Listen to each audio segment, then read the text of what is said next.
আমাদের এলাকাতে, আমি এখানকার কথা বলি না, আমার এলাকায় আমার বাবা একমাত্র ব্যক্তি যে গুলি খেয়েছে। আজকে আমার স্বীকার করতে হবে, আমি স্বীকার করব। তাকে খোঁজ খবর নেওয়ার জন্য জামাত ছাড়া বিএনপি আমার এলাকায় অভাব নেই।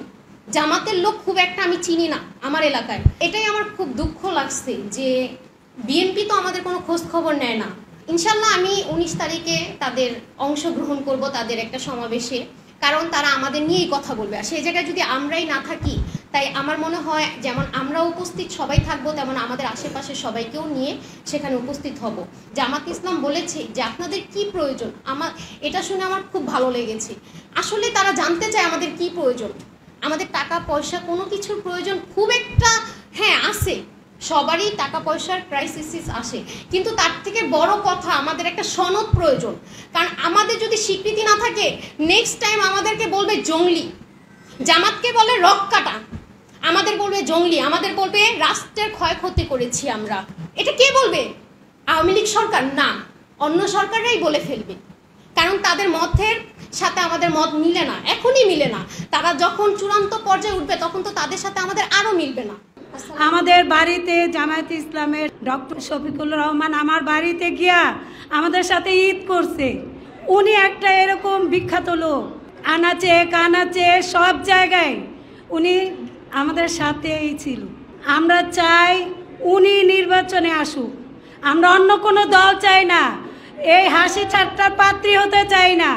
নির্বাচনে আমার বাড়ির সবাইকে আমি বলছি, বা আমাদের আশেপাশে আত্মীয় স্বজন সবাইরই জানানো হয়েছে যে আমরা যদি নির্বাচনে আনতে চাই ওনারাই আনুন। আমরা কোনো বিএনপি অন্য দল আমরা চাই না। কিভাবে চাবো? তারা তো আমাদের নিয়ে হাসি ঠাট্টা হয়ে গেছে, আমাদের কোনো সুযোগ সুবিধা সাহায্য আমাদের দেয়ই না। তাহলে ওনাদের অধিকারও নাই আমাদের সাথে আমাদের ভোট ওনাদের নেওয়া। আসসালামু আলাইকুম রহমতুল্লাহ। সুপ্রিয় দর্শক, গত 13 তারিখে ঢাকা 4 আসনে জুলাই শহীদ ও আহতদের নিয়ে ঢাকা মহানগরের দক্ষিণে একটা আয়োজন করেন। সেখানে শহীদের পরিবারের এবং আহত পুঙ্গুত্ব বরণকারীরা অনেকেই বক্তব্য দিয়েছেন। সেখান থেকে আপনাদের একজন বোনের বক্তব্য শোনাবো এবং একজন মায়ের বক্তব্য শোনাবো, যা ভিডিওর শুরুতে সামান্য অংশ আপনারা শুনলেন। দর্শক, একজন বোন বলেছেন যে 5 তারিখের পর থেকে জামাতে ইসলামীরা সবসময় আমাদের খোঁজ খবর নিয়েছে, কিন্তু বাংলাদেশের মধ্যে সবচাইতে বড় দল বলা হয় বিএনপি, সে বিএনপি আমাদের কোনো খোঁজ খবর নেয়নি। সামনেতে 19 জুলাই যে জামাতে ইসলামের সমাবেশ হতে যাচ্ছে, সেই সমাবেশে তো আমাদের কথাই বলা হবে। তাহলে আমরা ঘরে বসে থাকবো কেন? আমরা আশেপাশের সব লোকজনদের নিয়ে আমরা সমাবেশে উপস্থিত হব। কত সুন্দর কথা। তো দর্শক, এর সাথে এই বোনটি আরও অনেকগুলো সুন্দর সুন্দর কথা বলছেন, যা আপনারা শুনলে আপনাদের মনটা ভরে যাবে। তো দর্শক, বেশি দেরি করব না, চলুন আগে আমরা এই বোনের বক্তব্যটা শুনে আসি। আসসালামু আলাইকুম সকলকে। আমি একজন স্টুডেন্ট, মহানগর বিশ্ববিদ্যালয়ে অনার্সে পড়াশোনা করি, 3rd ইয়ারে রাষ্ট্রবিজ্ঞান সাবজেক্ট নিয়ে।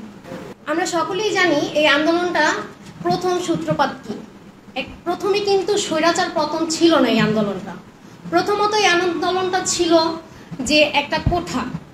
আমরা কখনো কল্পনা করতে পারি নাই এই কোঠার কারণে বাংলাদেশে স্বৈরাচার পতন হবে। আমি একটা স্টুডেন্ট হিসেবে আমি সর্বপ্রথম থেকেই এই আন্দোলনে যোগদান করেছি কাজলাতে। প্রতিদিনই আমি কাজলাতে ছিলাম।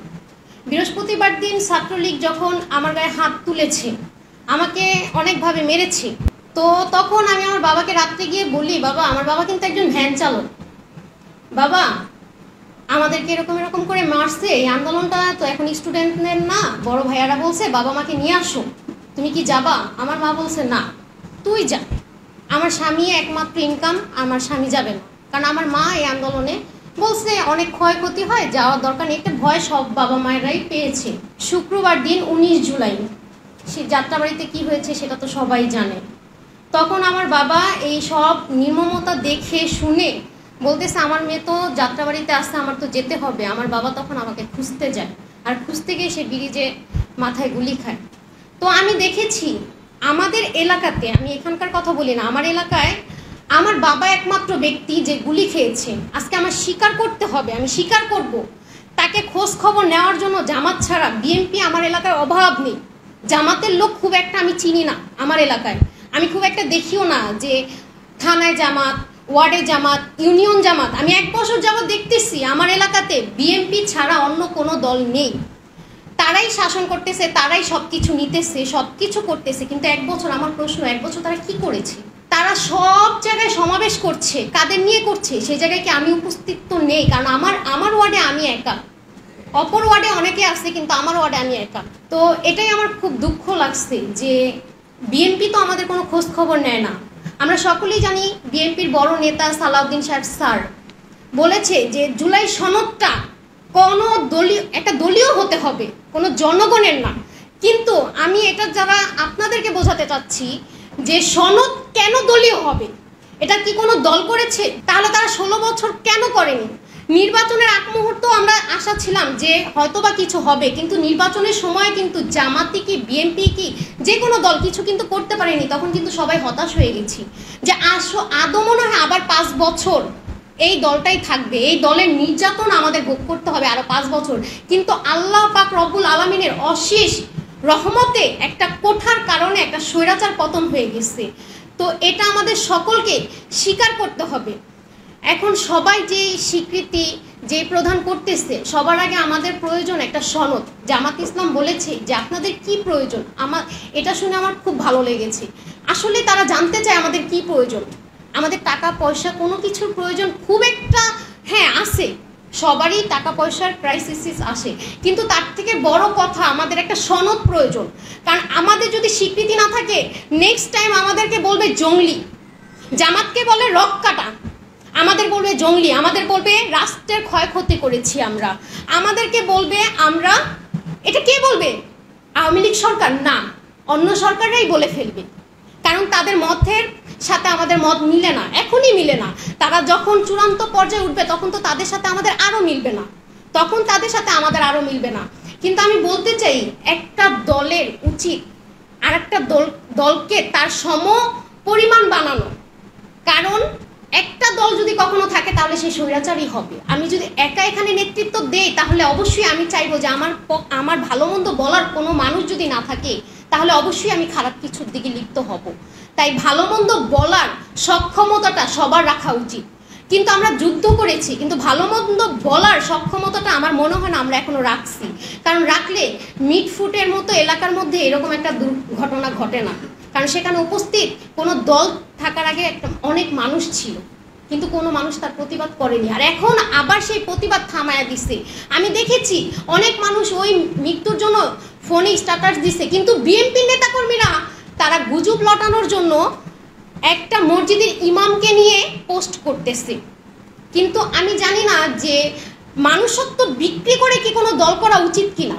আমার মনে হয় আমি যে দল করি, আমি জামাত করি, আমি বিএনপি করি, আমি এনসিপি করি, আমি যাই করি, আমি যেন তার চোখে চোখ রেখে বলতে পারি যে আপনার এটা ভুল হয়েছে। কিন্তু এটা তো করে না মানুষ। তো আমি দেখতেছি মানুষত্ব বিক্রি করে দল করে। কেন ভাই, মানুষত্ব বিক্রি করে কেন আমরা দল করব? আমরা দলের ভালো মন্দ বলার অধিকার রেখে দল করি। তো আমি জামাত ইসলামের সাথে আশাবাদী যে ইনশাল্লাহ আমি 19 তারিখে তাদের অংশগ্রহণ করব তাদের একটা সমাবেশে। কারণ তারা আমাদের নিয়েই কথা বলবে, আর সেই জায়গায় যদি আমরাই না থাকি তাহলে সেখানে তাদের কথা বলার কোনো মানেই হয় না। তাই আমার মনে হয় যেমন আমরা উপস্থিত সবাই থাকবো, তেমন আমাদের আশেপাশে সবাইকেও নিয়ে সেখানে উপস্থিত হব। কারণ তাদের কথা বলা ওটা তো তাদের জন্য না। তারা তো চাইতে পারে যে হ্যাঁ নির্বাচন দেখ আমরাই আসবো। তাই তারা যেহেতু আমাদের নিয়ে কথা বলবে, তাহলে আমি চাচ্ছি যে আমরা ওখানে সবাই উপস্থিত হব। আর আমাদেরকে নিয়ে কথা বলার আমরা একটাই কথা, যে আমাদের সনদটা আপনারা এনে দেন, আমাদের সনদপত্র এনে দেন, আমাদের একটা পরিচয়পত্র এনে দেন। না হলে তো আমরা জঙ্গলি হয়ে যাব। আমাদেরকে এরপর আমাদের নিশ্চয়তা থাকবে না, আমাদের জীবনে আমাদের ভবিষ্যতের কোনো নিশ্চয়তা থাকবে না। এই বলে আমি আমার বক্তব্য শেষ করছি। আসসালামু আলাইকুম। দর্শক, আপনারা এই বোনের বক্তব্যটা শুনলেন। এখন আপনাদের একজন মায়ের বক্তব্য শোনাবো। তিনি বলেছেন যে জামাতে ইসলামের আমির, এত বড় একজন মানুষ, এত বড় দলের একজন প্রধান, তিনি আমার বাড়িতে এসেছেন এবং আমাদের সাথে ঈদ করেছেন। আমরা অন্য কাউকে আর ভোট দিতে চাই না। আমরা এবার জামাতে ইসলামীকে ভোট দেব, অন্য কাউকে ভোট দিয়ে আর প্রতারিত হতে চাই না। তো দর্শক, চলুন আমরা এই মায়ের বক্তব্যটা একটু শুনে আসি। আসসালামু আলাইকুম। আমি শহীদা ইসলামের বোন শারমিন আক্তার।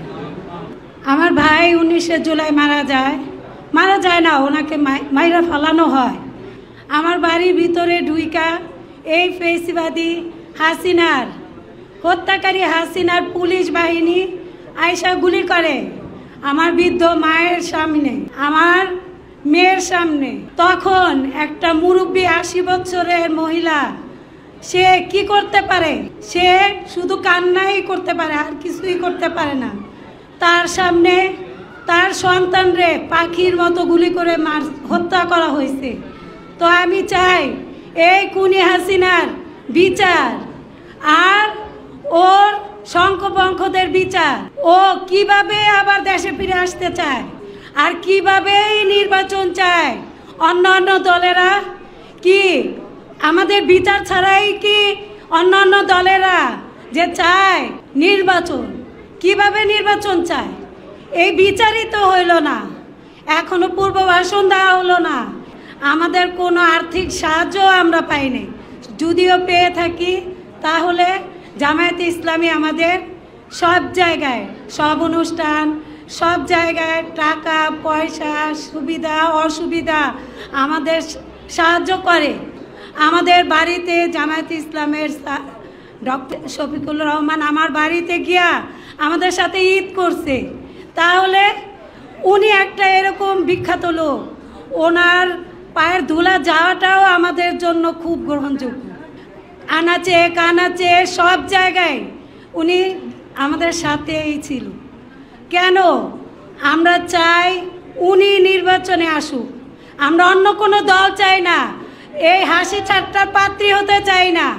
কেন আমরা হাসি ঠাট্টার পাত্রী হব? আমরা চাই উনি আসুক, উনি থাক, হাতে হাত কাঁধে কাঁধ রাইখা আমরা সবাই ওনারাই চাই। আমরা যেভাবে হোক আমরাই ওনাদের নির্বাচনে, আমার বাড়ির সবাইকে আমি বলছি বা আমাদের আশেপাশে আত্মীয় স্বজন সবাইরই জানানো হয়েছে যে আমরা যদি নির্বাচনে আনতে চাই ওনারাই আনুন। আমরা কোনো বিএনপি অন্যান্য দল আমরা চাই না। কিভাবে চাবো? তারা তো আমাদের নিয়ে হাসি ঠাট্টা হয়ে গেছে, আমাদের কোনো সুযোগ সুবিধা সাহায্য আমাদের দেয়ই না। তাহলে ওনাদের অধিকারও নাই আমাদের সাথে আমাদের ভোট ওনাদের নেওয়া। কিভাবে ওনারা নিব? আমাদের শহীদ ফ্যামিলি, আহত ফ্যামিলি, এত কিছু হয়েছে, এত জড়িত আমাদের অনেক কিছুই, কিন্তু ওনারা তো আমাদের দেখে না। তাহলে কিভাবে ওনাদের আমরা ভোট দিই? আর চাই এই স্বৈরাচারী হাসিনার বিচার, বিচারের পরে নির্বাচন। কিসের নির্বাচন? কোনো নির্বাচন চাই না। আর আমরা চাই জুলাইয়ের আমরা যে সনদপত্র, আমাদের এখন এই সনদপত্র দেওয়া নেই। আমার ভাইয়ের এই বিচার আমি চাই, শেখ হাসিনার বিচার হবে, তারপর এই ভোট হবে। আসসালামু আলাইকুম। সুপ্রিয় দর্শক, আপনারা ভিডিওটা দেখলেন। তো আজকের ভিডিওটা আপনাদের কাছে কেমন লেগেছে? যদি ভালো লাগে ভিডিওটা শেয়ার করবেন। নিত্য নতুন এরকম আপডেট ভিডিও পেতে আমাদের চ্যানেলটা সাবস্ক্রাইব করে রাখবেন। সকলকে ধন্যবাদ। আসসালামু আলাইকুম ওয়া রাহমাতুল্লাহ।